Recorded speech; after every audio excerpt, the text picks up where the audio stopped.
to make sure that the power mesh is properly created and all the standard cells and macros should get the required power supply. So this is nothing but we need to ensure that all the components in the floor plan have their ground and power VDD pins connected. And we also meet IR drop budget. So this is a goal of power planning. And what are the power plant components? Block rings, core rings, and standard cell pins, adding VDD and ground stripes in the core area, connecting pad pins, connecting block pins, and global net connections. So we will look into this in detail. First is the power pads. These pads supply power to the chip.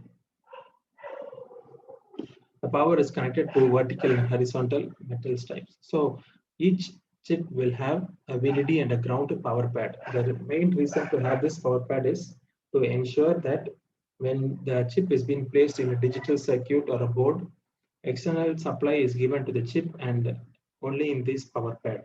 So this power pad will connect internal to the chip and make sure that all the internal components are powered. So the power pad will remain as a liaison between the internal component and the external component. Power is connected to vertical and horizontal metal stripes. Second one is the block power rings. They are power stripes around the macros, as I mentioned earlier, and the width of the power stripe and spacing between the power stripes are calculated by the designer. So next is the horizontal and vertical power stripe. So each chip will have VDD and ground power stripes run over the entire section of the die, and the horizontal wires are known as stripes, whereas the vertical wires are the tracks. Block rings, the standard cell power rails are connected to parts through the VDD and ground power stripe. So it is mandatory to make sure that all the pads, the memories, standard cells, all the components in the floor plan are properly connected to power. Power stripes, you always use the widest and highest metal layer. For example, when we have 6 metal layers in the design, the metal 6 will be used for power stripe. The reason why we use higher metal layers can help to conduct more current as they are wide and they have less resistance. Okay. Throughout the floor plan, we have a horizontal rows to place the standard cell. So these horizontal rows are connected to standard cell rails to ensure that all the standard cells are connected to VDD and ground. These rails are used to supply power to the standard cells, and the cells are connected to the rails through follow pins. Follow pins are usually in either metal 1 or metal 2. So each standard cell will have a follow pin, and this follow pin will be connected to the standard cell rails. So we need to ensure that standard cells are properly placed on this standard cell rails. And the rows in which standard cells are placed are taken into account to ensure that alternate rows are flipped. So the reason why we flip the alternate rows are in the first row, when we have VDD and ground, VDD will be at the top and ground will be at the bottom of the row. So when you place a standard cell, the standard cell will ensure that the VDD of the standard cell will overlap the VDD of the core row, and ground of the standard cell will overlap the ground of the core row. So this is how the cell is being placed.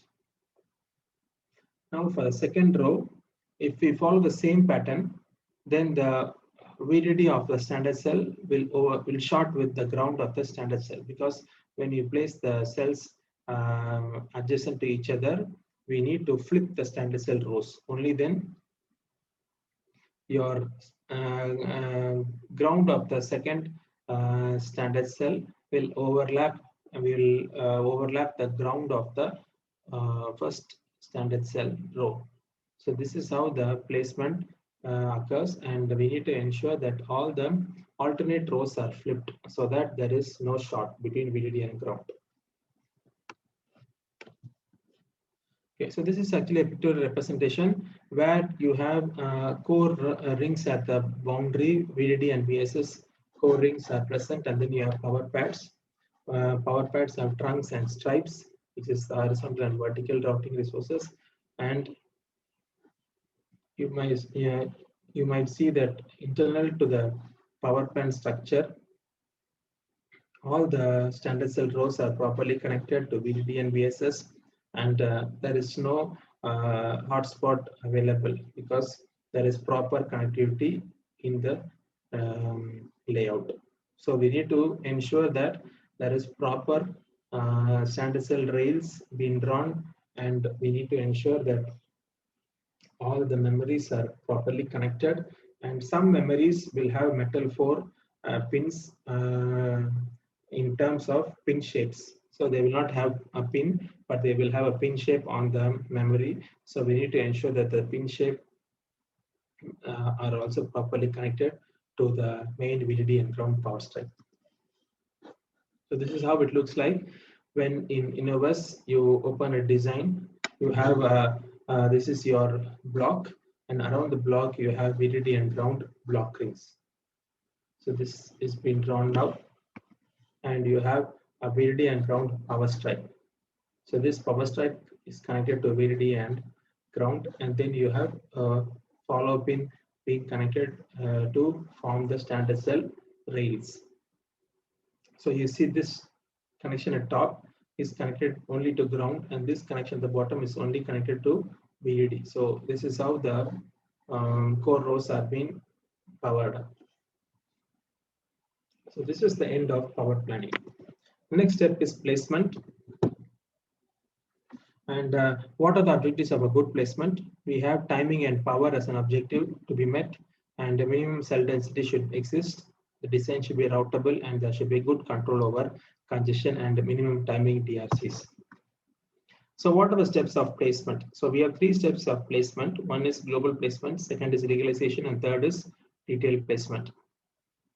Global placement is where the tool finds an approximate location for the cell based on timing and congestion. So here the tool will just dump in the standard cells, and it will try to place the cell based on timing and congestion.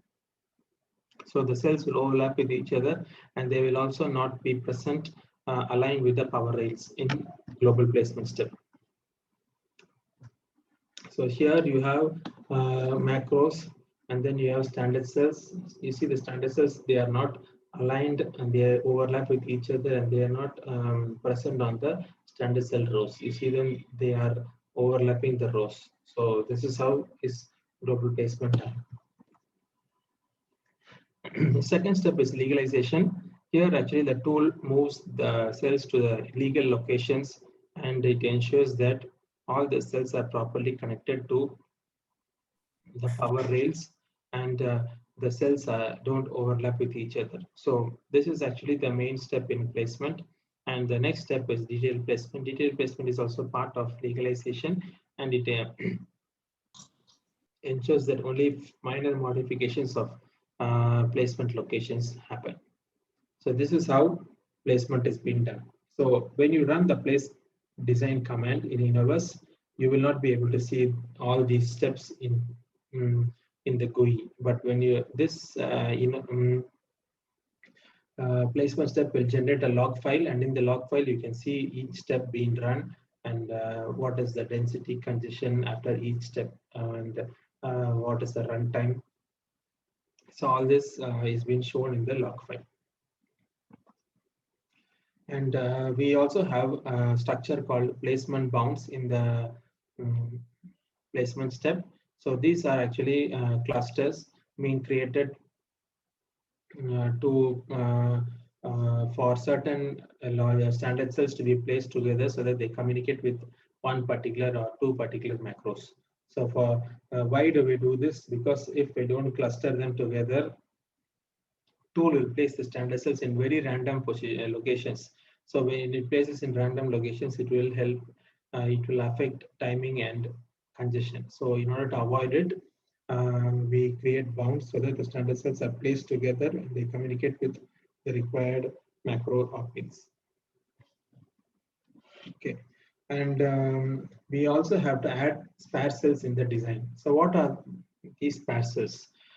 These spare cells are part of the standard cell library, and they are dummy cells, but they do not perform any function. So why do we add these spare cells?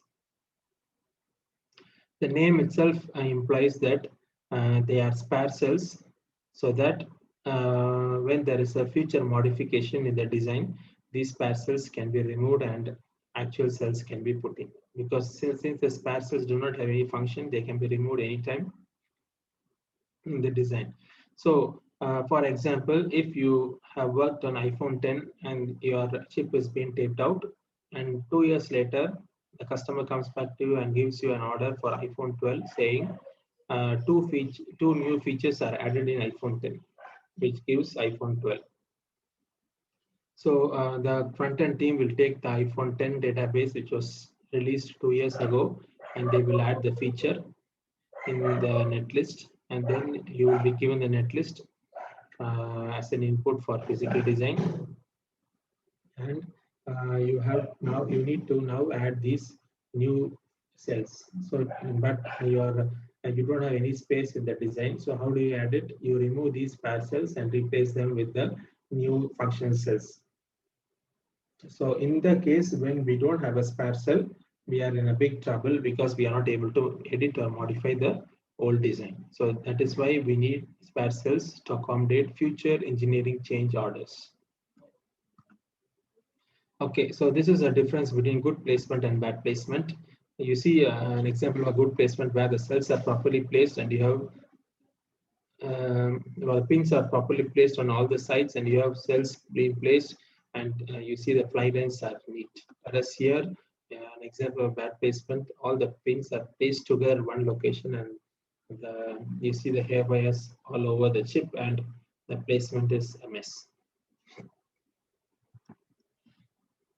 Okay, so in words, what is the difference between good placement and bad placement?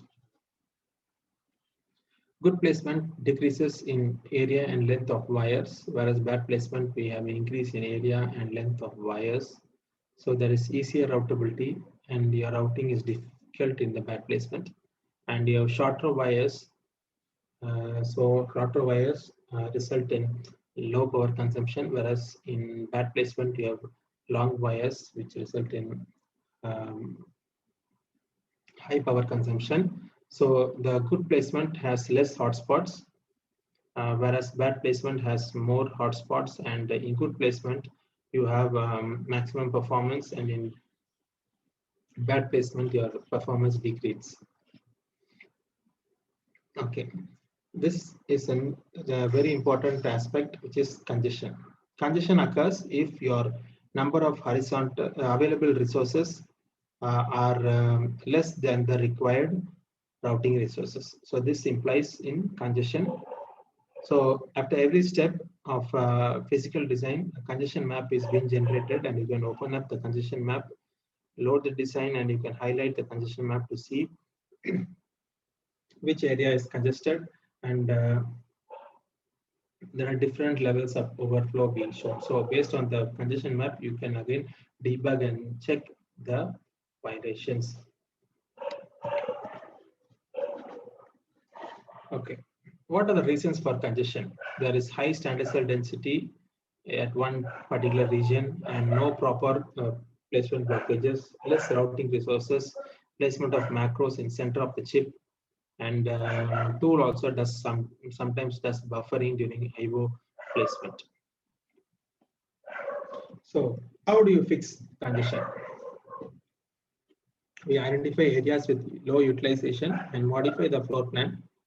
We spread out the top level ports, and then we increase the spacing between macros, and we add proper blockages and halos.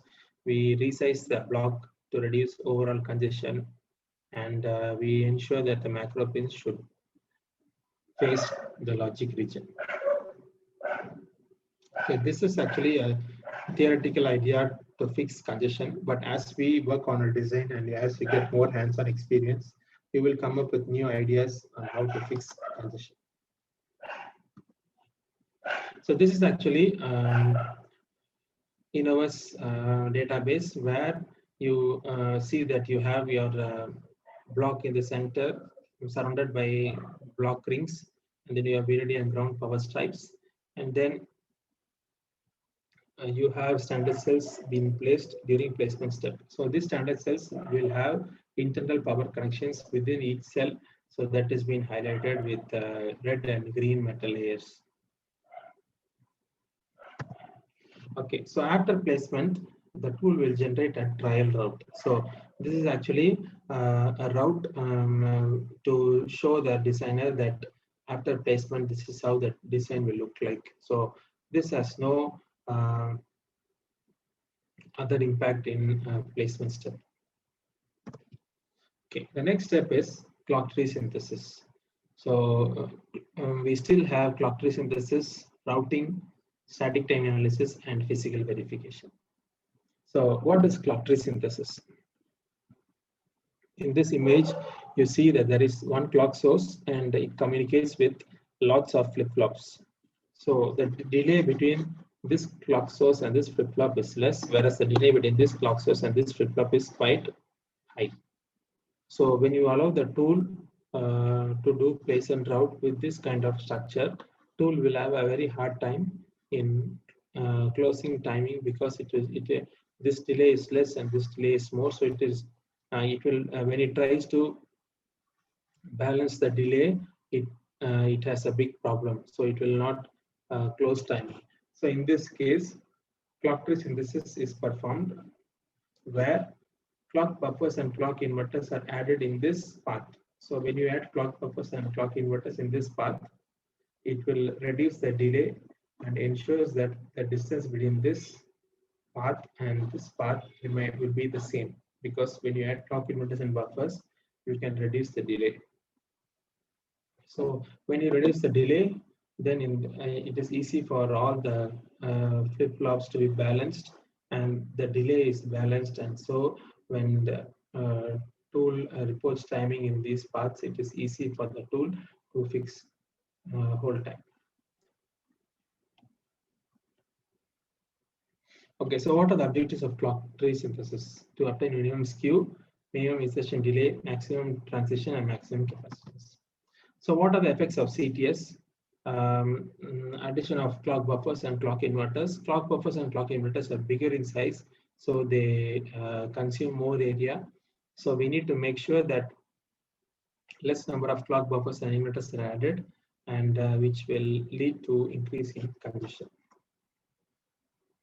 So how was CTS achieved? CTS is achieved by addition of clock buffers and clock inverters. We minimize the skew, we meet max trans and max cap violations, and we balance the clocks. Non-default rules are also applied to clock rates. So why clock buffers and clock inverters? Why can't we use normal buffers and normal inverters for clock tree synthesis? When we use clock buffers and clock inverters, clock buffers are used for clock tree balancing, whereas clock inverters are used for clock tree building. Clock buffers have equal rise and fall time, whereas normal buffers do not have equal rise and fall time. So when the clock buffers have equal rise and fall time, it is easier for the clock buffers to balance the skew. And clock buffers are increased in size than the normal buffers. So you have a launch clock and you have a capture clock in the design. So launch clock is used to launch the signal, and it goes through lots of combination logic in between, and then it reaches the flip-flop. So this is the capture clock. So the distance between the launch clock and the capture clock is skew, and it can be controlled by placing this flip-flop and this flip-flop together, or by decreasing the combinational logic. So what is min delay and max delay? Min delay is on the active clock's active edge of launch clock and capture clock, whereas max delay is delay on one full clock cycle. So this is again a pictorial representation of clock tree synthesis, where you have pre-clock tree synthesize and post-clock tree structure.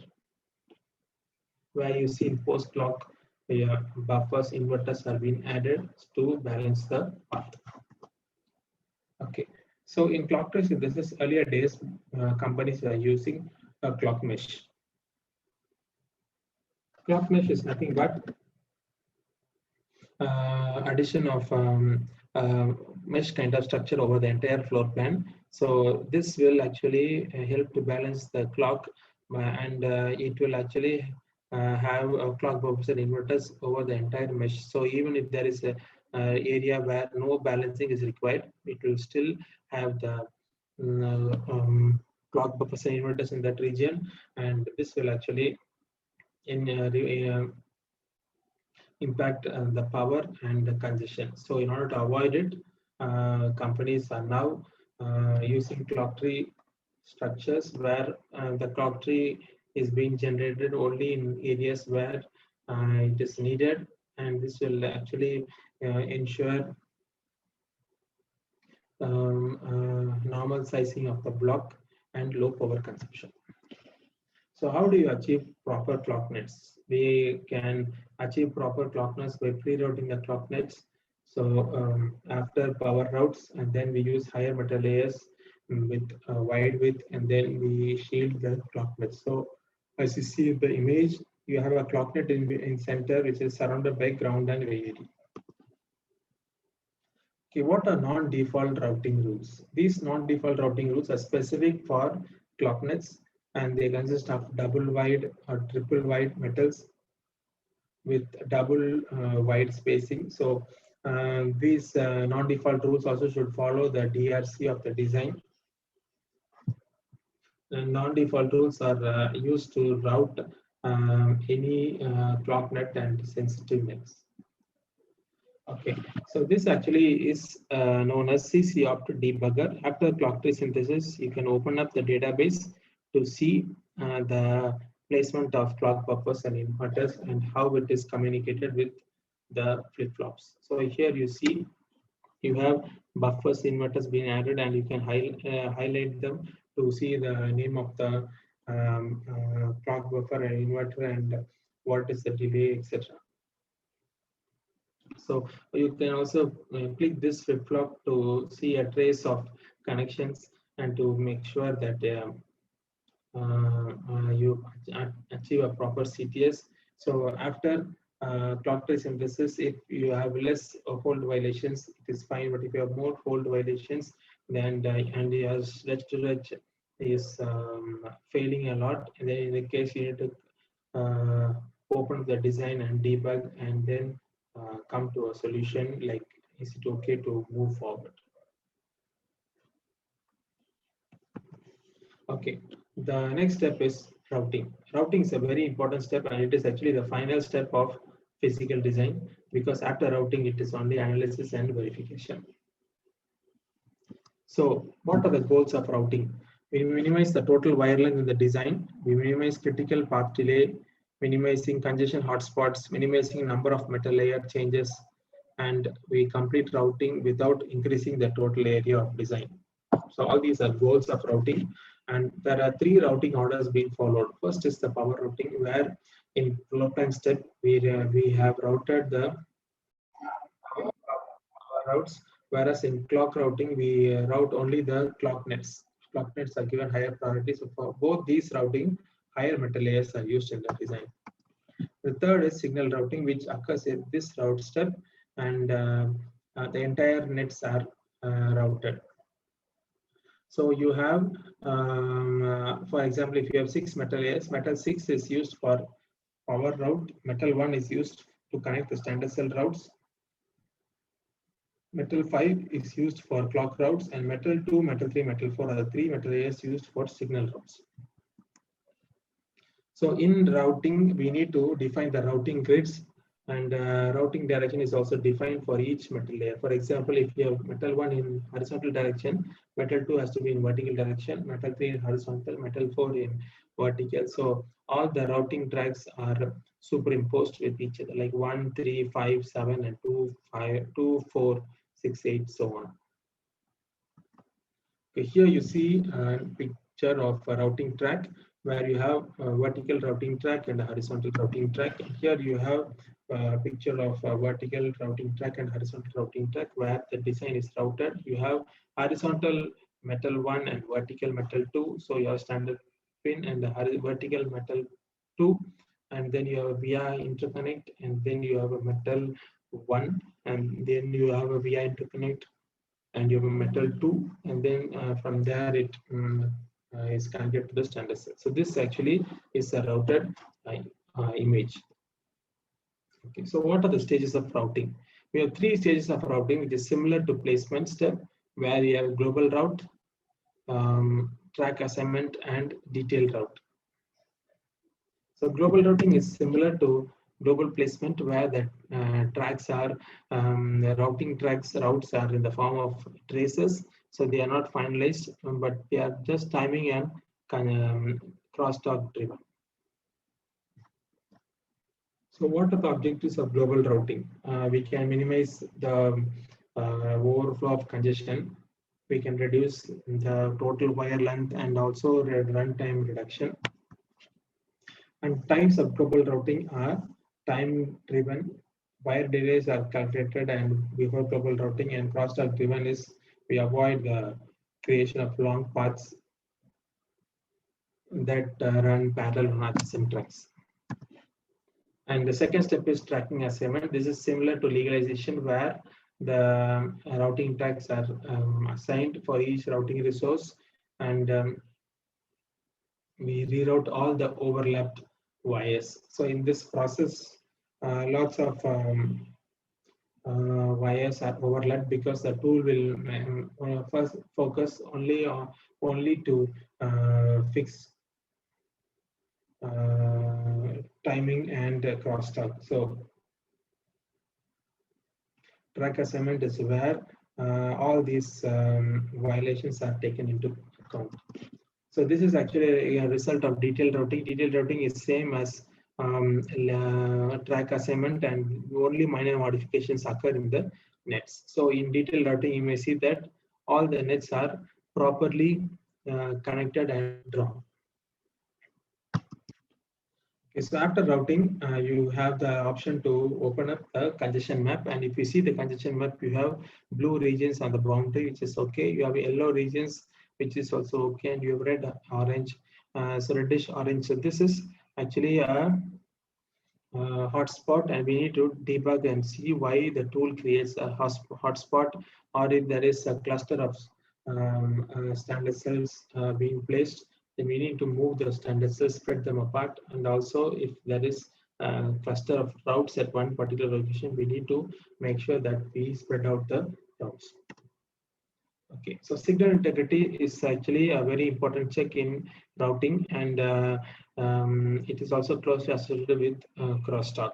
So when you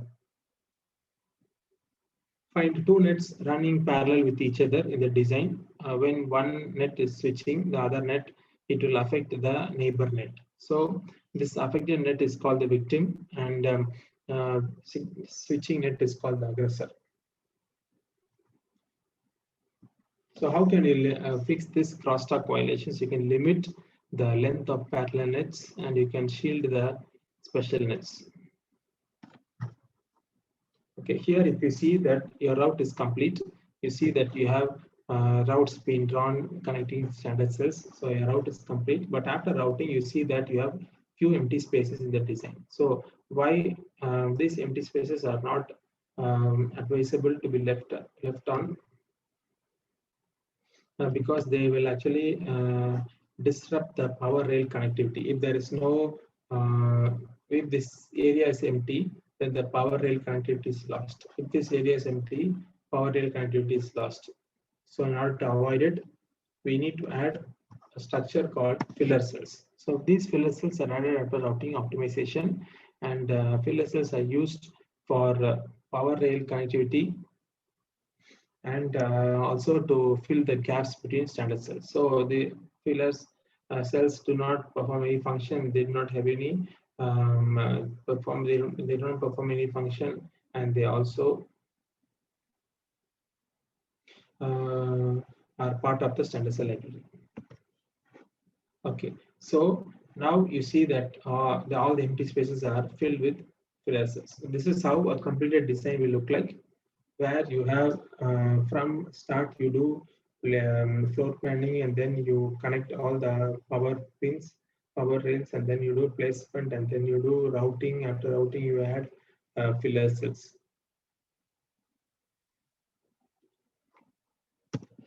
Okay, so with this, we come to an end of the design. So now it's the physical verification. If I say the verification part, which includes static time analysis and physical verification. So in static time analysis, we will only go through some important definitions, so which will help you when you go for an interview.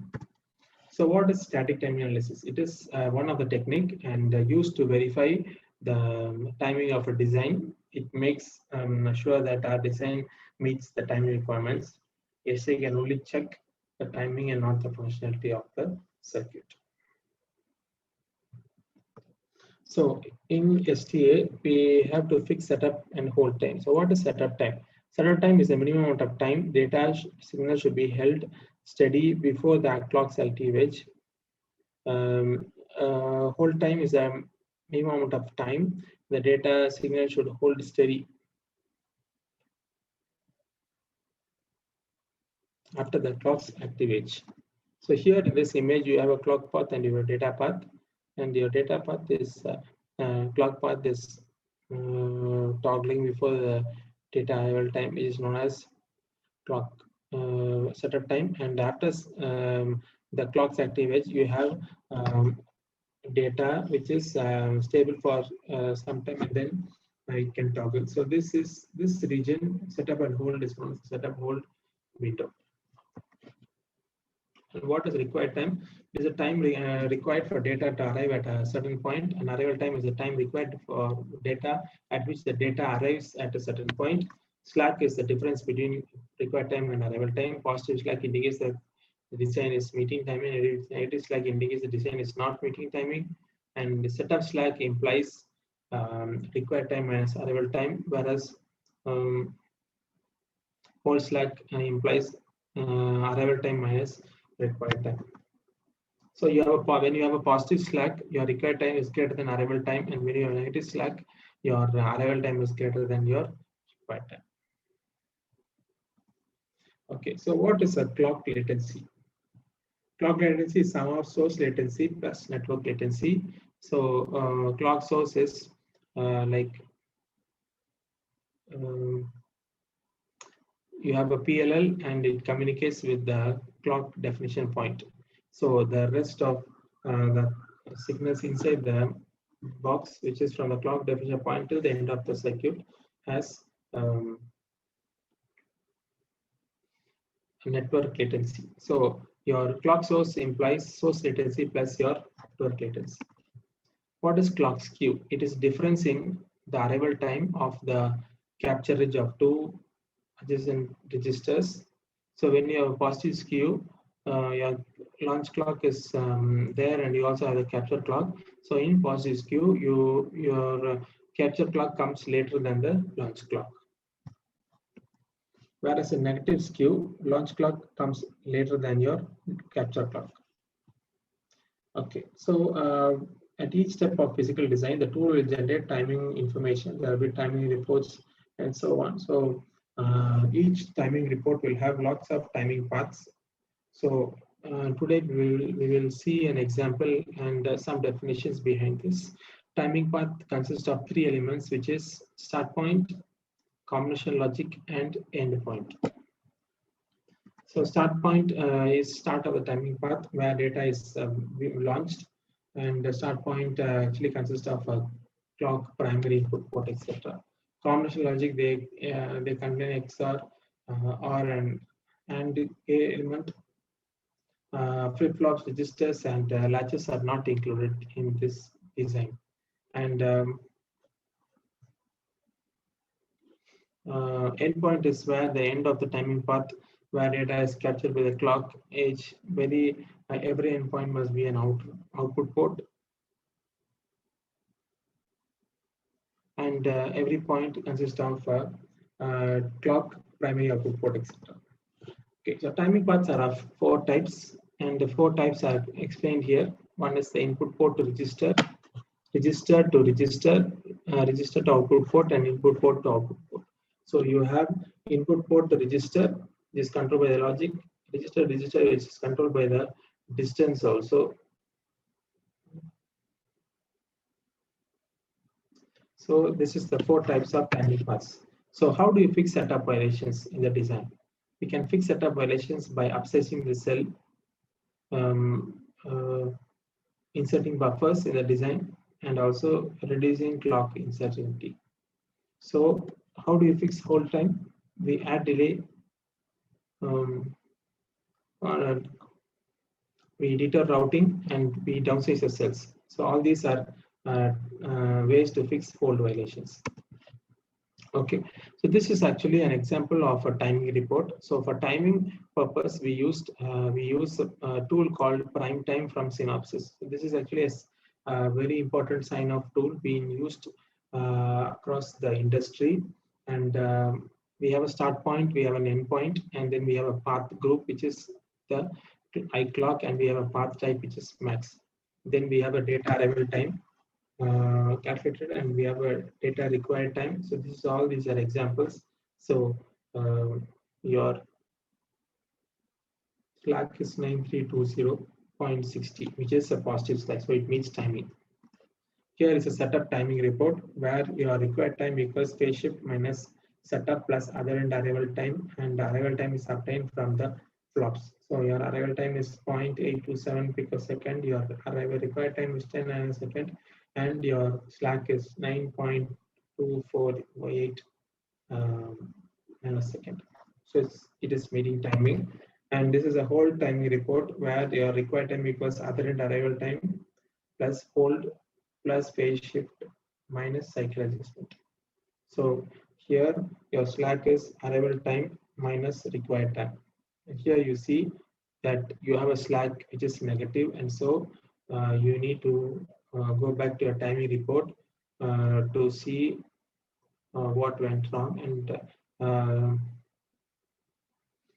usually timing reports have to be analyzed with more care, and each company will have dedicated STA engineers to clean timing issues. Okay, the last topic for today's webinar is physical verification. This is a very interesting topic, and we will come across lots of challenges in this area. What are the physical verification checks? We have design rule check, DRC. LVS is a layout versus schematic check, and electrical rule check, XOR check, and logical equivalence check. First is the DRC. DRC is a process where the physical design database is checked against design rules. Design rules are provided to us from the customer, from the foundry, and these design rules are provided by the manufacturers specific for each technology node. And DRC should be cleaned before the design is given to the foundry. So what are the types of DRCs? We have minimum width of metal layer, shorts, and minimum spacing of metal layer, minimum area, different net spacings. And what are shorts? Shorts are given as an example here, where you have a metal layer A and metal layer B. So this is a short. And what is the spacing violation? The metal 3 and metal 2 here creates a spacing violation. How do you fix it? You can extend this metal 3 over here so that you have a metal 3 at top and metal 2 at bottom, and then you can connect it to metal 2. In this way, it will fix all the violations here. So what are the 3 basic DRC checks? One is width of the metal layer, spacing between metal layers, and VI enclosure. Okay, layout versus schematic check. This is actually between the layer run to check between layout and schematic. So you have schematic with design, which is a transistor, and you have a source netlist taken from the schematic. So this source netlist is given as input to the physical design, and output of physical design is a GDS, which has the metal layers, metal shapes. So this is actually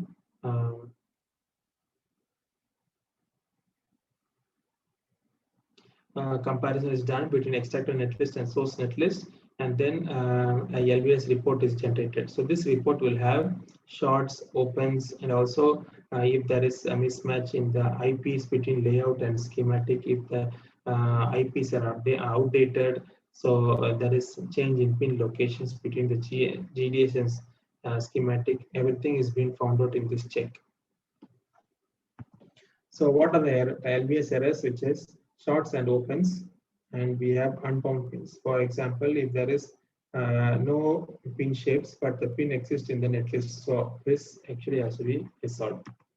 So this is an example for LBS open, where you have an open here, and here we have example is LBS short. So you have net A and net B, so it creates a short here. So you move it to the center, and then the short is resolved. Okay, next one is electrical rule check. It is a methodology used to check the design against the electrical rules, electronic rules.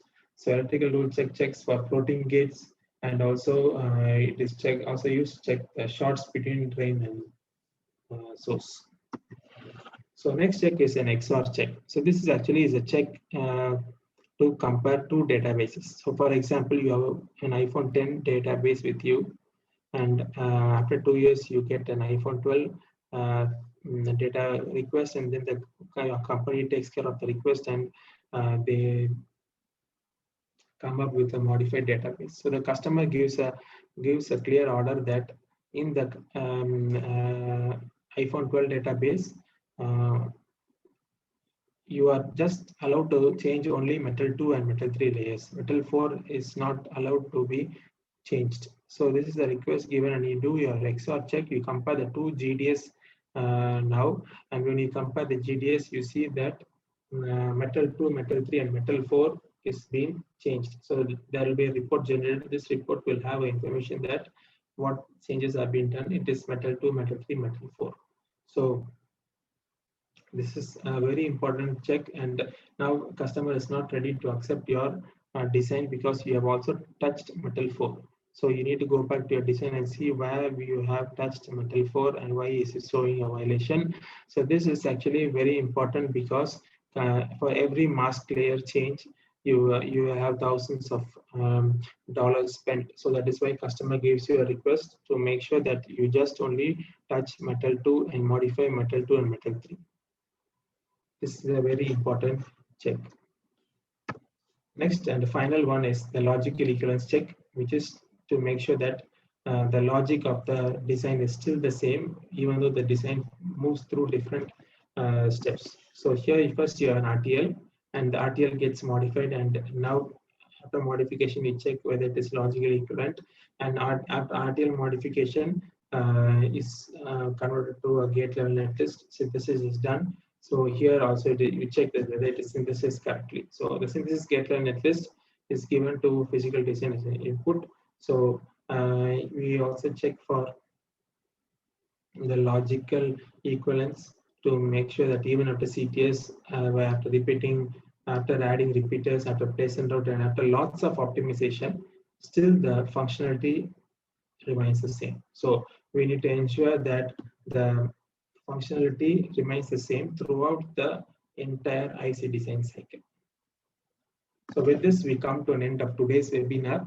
But before I close, I would like to show some light on life in VLSI. So what are the online certification courses available in VLSI in India and abroad? And also there are courses specifically on STA, on CTS, on floor planning, etc. And what are the VLSI studies internships available in India in IITs, NITs, BITS, Pilani, top universities who offer masters in VLSI and PhDs, and there are VLSI research labs in universities who have these cadence licenses, and you can write to the professors who can guide you for any research projects, or they can hire you for any projects as assistant so that you can get hands-on on the design and also the tool. And you have VLSI studies in internships in abroad, which is in Singapore, NTU and US TEM programs, and you have some universities in US who offer masters in VLSI and PhD. And what are the job roles in the semiconductor industry? We have design engineers who are front-end engineers, back-end design engineers, physical design engineers, and you have FPGA engineers, design for testability engineers, analog mixing engineers, RF engineers, IP design engineers, and we have verification engineers in front-end verification who verify the front-end design, and also we have EDA tools validation. So when a company purchases EDA tool from Cadence or Synopsys or Mentor Graphics, the company will have a EDA validation team as to ensure that the tool works fine before they provide it to the employees. So they have a EDA tools validation, and we have IP verification engineers. And what are the job roles in the semiconductor industry? We have application engineer roles in the EDA companies, who are corporate application engineers who come down to the companies to present their tools and promote their company. And we have field application engineers who work closely with the engineers in the organization to ensure that tool works fine and to debug any issues. And we have manufacturing engineers who work in foundries. We have fab managers, we have tech support guys, and also we have clean room experts who help in the manufacturing of the chip. So what are the major recruiters in VLSI, and where are they located?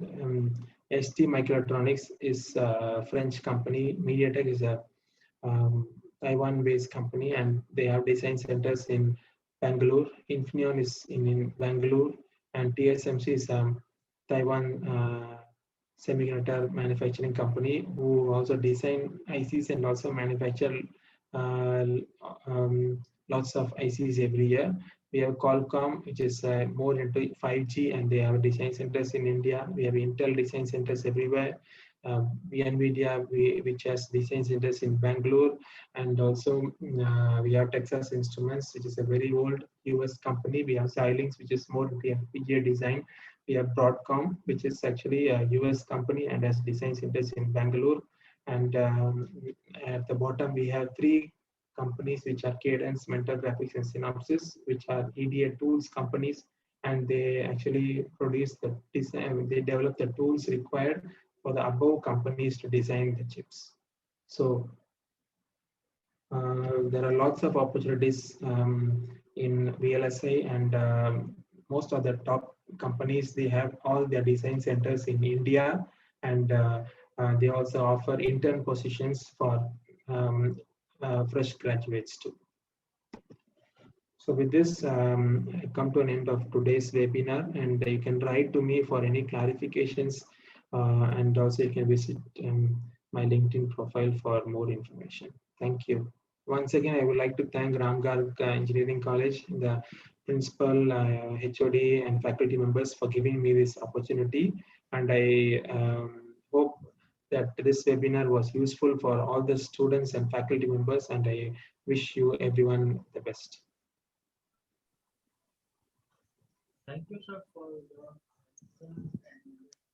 very knowledgeable presentation.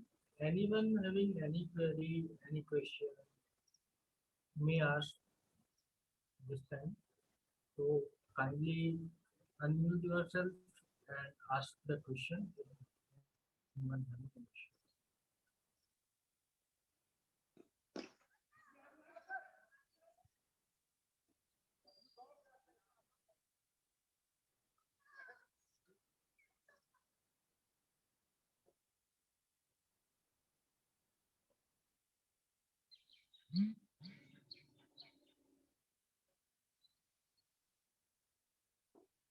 I think, sir, the main problem which I am facing, that these tools are very expensive. So in the BTech courses, these are not available. Sometimes these are not available, or expertise is not available. So how can we generate these expectations? Might be a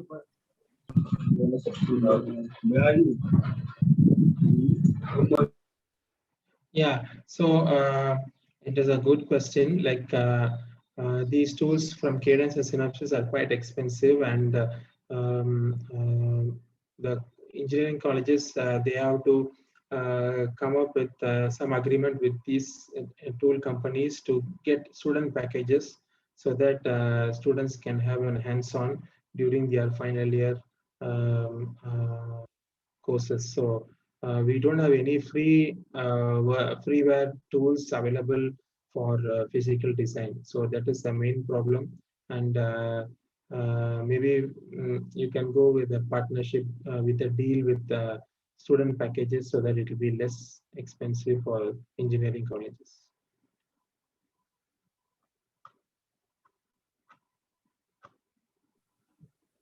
Thank you, sir. So I have a question.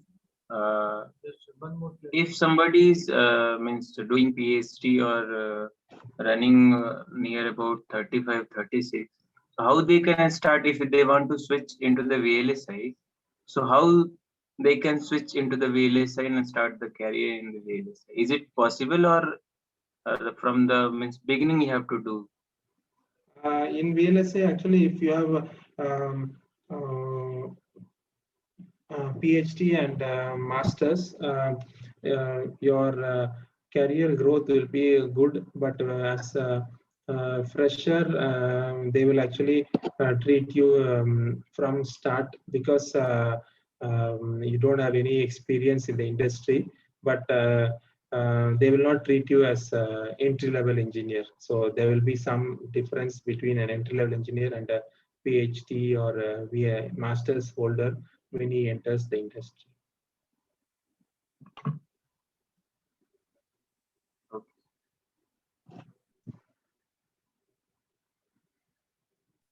Any other query from anyone?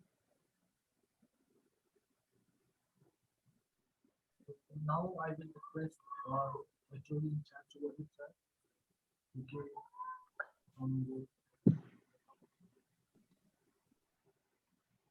Well, good evening, sir. Thank you, Samuel, sir, for taking some valuable time from your end. And I believe that those students who have participated in this webinar has got so much information about this VLSI and IC industry. And you have given so many information regarding the links of the or advanced levels. Sir, I just want to know one thing from you, that in undergraduate level, that means students who are doing BTech, so in which areas they, if they are interested in to go in this industry after BTech, or if they are planning, then which are the subjects they need to focus more? So can you just a little bit give some Yeah. light on this?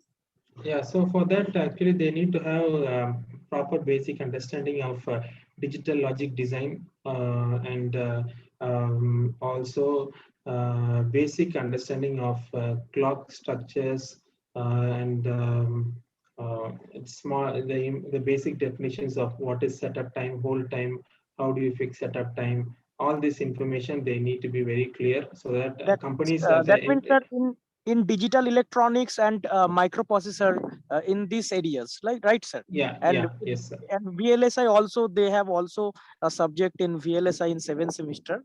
So these are the main This is actually more than enough. The basic information they need to be very clear with their basics. So as an entry level intern or engineer, companies will look for it because they won't look for any hands-on experience at entry level. So they will make sure that they need to make sure that their basics are fine. And as they start work in the industry, then they can gain experience with the tools. Okay, sir. Thank you, sir. And I hope, sir, that we will get connected. And if you need any information regarding this, then I will also contact you, sir, regarding if I need some information. Okay, sir. Yes, sir. Please Yes, sir. Sure, sir. get in touch, sir. Okay. Thank you, sir, for this lovely webinar, and this is very much informative for us also, and for students and faculty members who had attended. So this is very, very beautiful, sir. Thank you, sir. Thank you, sir, for the opportunity and best wishes, sir. Okay, sir. Thank you. Thank you, sir. Thank you, sir. from my side also. So I hope it was a meaningful and you have all the participants have got some knowledge regarding the VLSI and how can they prepare for themselves for the VLSI industry or for the jobs. So I am again thanking you, Samuel sir, for taking up the timing and for the coordination support. And he was very active and replied promptly on the any query or any is- issue or any kind of the help I needed for the cooperation in conducting the webinar. So I'm very thankful for the Samuel sir and all the participants. All are also thankful for the participants. So without them, it is not possible to host a webinar and this kind of thing. So I think we should stop here. So thank you, sir. Sir, Thank, Samuel, sir, thank you very much. thank you, sir. Thanks for the opportunity and best wishes to Ramgarh Engineering College and all the students. Thank you. So we stop here. So Yes, sir.